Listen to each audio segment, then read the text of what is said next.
정신건강국가 어젠다로 상담검진 강화해 자살률 절반 줄인다. 100만 명 심리상담 2년마다 정신검진 정신건강정책혁신위원회 구성. 폐쇄병동 관리료 등 95% 인상 일상 마음돌봄 중증 환자 관리 전주기 관리. 사법입원제 사회적 논의 시작 자살 상담 전화 109 단일화. 정부 정신건강정책 대전환 혁신 방안 발표 예방부터 회복까지. 윤석열 대통령 정신건강정책 비전 선포대회 발언. 정부가 경제협력개발기구 OECD 국가 중 자살률 1위라는 오명을 벗기 위해 예방에서 회복에 이르기까지 전주기를 관리하는 방식으로 정신건강정책을 전환하겠다고 비전을 밝혔다. 정부는 오는 2027년까지 국민 100만 명의 심리상담 서비스를 지원하고 청년층 정신건강검진 주기를 기존 10년에서 2년으로 단축해 조기에 개입할 수 있는 토대를 만들 방침이다. 신속하고 지속적인 치료를 위한 대응체계를 재정비하는 한편 정신질환자의 일상회복을 돕는 복지 서비스 강화와 정신질환에 대한 인식 개선에도 힘쓴다. 정부는 5일 윤석열 대통령 주재로 청와대 영빈관에서 정신건강정책 비전 선포대회를 열고 예방부터 회복까지를 새로운 비전으로 선포한 뒤 이러한 내용의 혁신 방안을 발표했다. 정부는 이번 혁신 방안을 통해 지난해 기준 인구 10만 명당 25.2명인 국내 자살률을 10년 안에 50% 감축하겠다는 목표를 내세웠다. 일상적 마음 돌봄 체계 정신건강 서비스 이용률 2배로. 정부는 심리적 어려움이 있는 국민을 대상으로 정신건강 서비스를 제공하는 일상적 마음 돌봄 체계를 구축한다. 내년 정신건강 중고위험군 8만 명을 시작으로 윤 대통령 임기 내 100만 명의 심리상담을 제공하는 게 목표다. 자살을 시도한 경험이 있거나 가족의 자살을 경험한 유가족, 의료기관이나 복지센터에서 정신건강에 개입이 필요하다고 판단된 이들부터 제공된다. 이를 통해 2021년 기준 12.1%에 불과한 정신건강 서비스 이용률을 2030년에 24%로 끌어올릴 계획이다.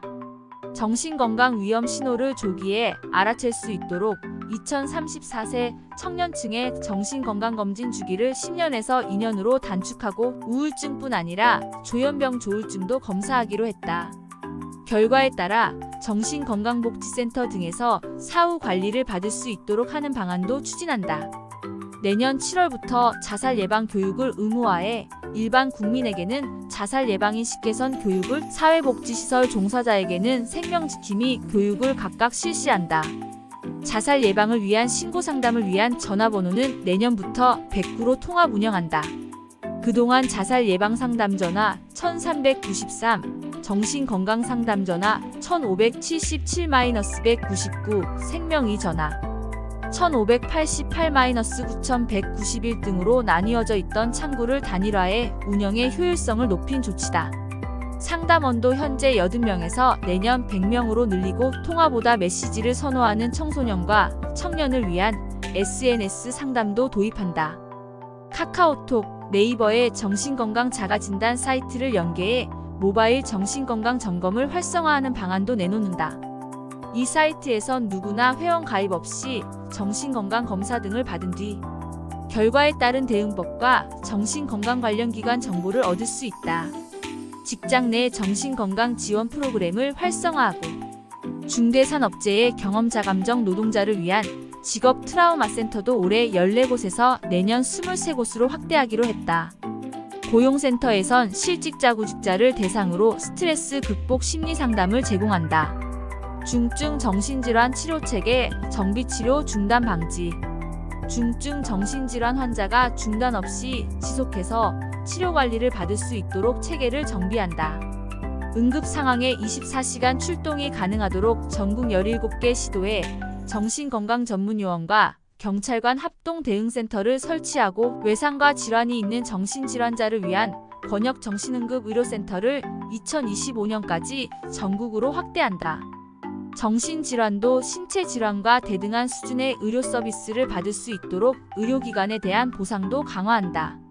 내년 1월부터 상급 종합병원의 폐쇄병동 집중관리료, 격리보호료 등은 95% 인상해 기존의 2배 수준으로 높인다.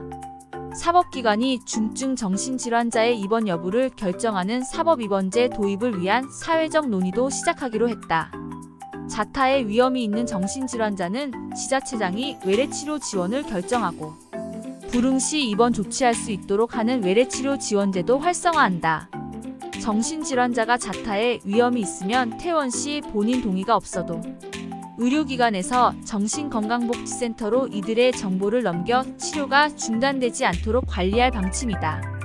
환자들이 퇴원 후에도 방문 진료와 상담 등을 지속해서 받을 수 있게끔 수가를 정비하고 비교적 고가였던 장기 지속형 주사제의 본인 부담을 완화해 적극적인 사용을 독려하기로 했다. 정신질환자 일상회복 지원 캠페인으로 차별 편견 해소. 정신질환자들이 일상으로 돌아갈 수 있는 복지 서비스를 만드는 데에도 역량을 모은다. 정신요양시설의 입소 절차와 인력 기준을 개선하고 장기적으로는 재활시설로 만드는 방안을 모색한다. 입소자 전원에 대한 실태조사를 거쳐 필요시 적합한 시설로 재배치하는 방안도 검토한다. 정신질환자들이 경제적으로 독립할 수 있도록 일자리를 만들고 임대주택 등으로 주거를 지원한다.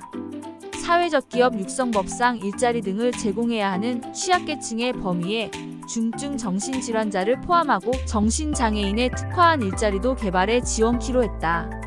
정신장애인 고용률을 2021년 10.9%에서 2030년 30%까지 끌어올릴 계획이다. 정신질환자들이 보험 가입 등에서 차별을 겪는지 점검하고 이들을 위한 적합한 보험 상품도 개발하기로 했다. 정부는 대학 동아리, 정신질환자 홍보대사 등과 함께 정신질환은 고칠 수 없다, 정신질환자는 위험하다 등 편견을 해소하는 대국민 캠페인도 추진한다. 이와 함께 정신건강정책혁신위원회를 구성해 정책 추진 상황과 세부 사항을 정비하고 정신건강 전문요원 양성과 처우 개선에도 나선다. 이영훈 복지부 정신건강정책관은 우리나라 정신건강 수준 위험한 수준이라는 심각성 인식하고 국가 어젠다로 정책 혁신하고자 하는 것이라고 설명했다. 조규용 복지부 장관은 모든 국민이 언제 어디서나 정신건강 서비스를 이용하고 정신질환자도 제대로 치료받고 다 함께 어울려 살 수 있는 사회를 만들겠다고 밝혔다. 이 뉴스로 인해 12월 5일 시간외로 환인제약, 부광약품, 명문제약이 상한가를 갔다.